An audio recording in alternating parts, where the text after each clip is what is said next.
Acts chapter 22. Brothers and fathers, listen to the defense which I now make to you.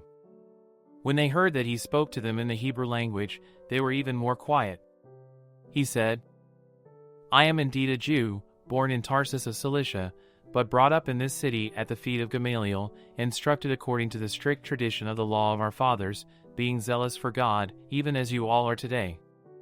I persecuted this way to the death, binding and delivering into prisons both men and women. As also the high priest and all the council of the elders testify, from whom also I received letters to the brothers, and traveled to Damascus to bring them also who were there to Jerusalem in bonds to be punished. As I made my journey, and came close to Damascus, about noon, suddenly a great light shone around me from the sky. I fell to the ground, and heard a voice saying to me, Saul, Saul, why are you persecuting me? I answered, Who are you, Lord? He said to me, I am Jesus of Nazareth, whom you persecute. Those who were with me indeed saw the light and were afraid, but they didn't understand the voice of him who spoke to me. I said, What shall I do, Lord? The Lord said to me, Arise, and go into Damascus. There you will be told about all things which are appointed for you to do. When I couldn't see for the glory of that light, being led by the hand of those who were with me, I came into Damascus. One Ananias, a devout man according to the law, well reported of by all the Jews who lived in Damascus, came to me, and standing by me said to me, Brother Saul, receive your sight. In that very hour I looked up at him. He said, The God of our fathers has appointed you to know his will, and to see the righteous one, and to hear a voice from his mouth.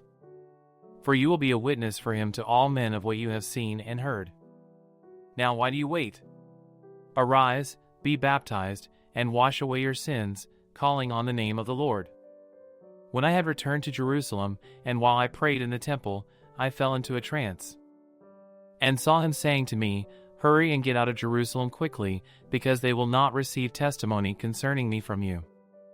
I said, Lord, they themselves know that I imprisoned and beat in every synagogue those who believed in you. When the blood of Stephen, your witness, was shed, I also was standing by, consenting to his death, and guarding the cloaks of those who killed him. He said to me, Depart, for I will send you out far from here to the Gentiles. They listened to him until he said that. Then they lifted up their voice and said, Rid the earth of this fellow, for he isn't fit to live. As they cried out, threw off their cloaks, and threw dust into the air. The commanding officer commanded him to be brought into the barracks, ordering him to be examined by scourging, that he might know for what crime they shouted against him like that. When they had tied him up with thongs, Paul asked the centurion who stood by, Is it lawful for you to scourge a man who is a Roman, and not found guilty? When the centurion heard it, he went to the commanding officer and told him, Watch what you are about to do, for this man is a Roman. The commanding officer came and asked him, Tell me, are you a Roman? He said, Yes. The commanding officer answered, I bought my citizenship for a great price. Paul said, But I was born a Roman.